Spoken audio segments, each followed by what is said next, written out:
When you came to make all that jazz, what sort of film had you in mind, first of all? A successful one. Well, it's, the history of it is odd because I was in the hospital myself and had been ill. You had a heart attack, and you was I had a heart attack and open heart surgery. And I became very interested in death and hospital behavior and the meaning of life and death and those kinds of subjects. And so I started working with a friend of mine, a writer by the name of Robert Allen Arthur, on the screenplay of a novel called Ending by Wilma Holitzer.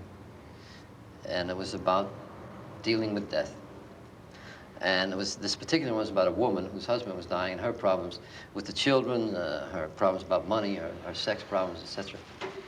And it was we got a screenplay, and it was a beautifully written screenplay, but it was just so down. And every day I would go to work and I say, it's a lovely piece of material, but I've got to spend 1.5 years with this to 2 years, and I don't think I can face this kind of material. It was real, what we used to call kitchen drama. You know, it was very heavy.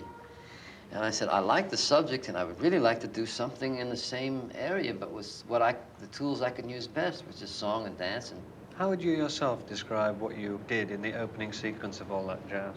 well, I tried to use a documentary style, first of all. And it is what my life has been since the time I was 25 years old. It's been those sort of auditions that I refer to as a cattle call.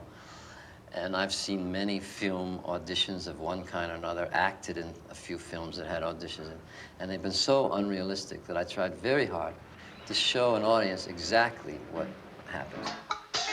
They say that I won't last too long on Broadway.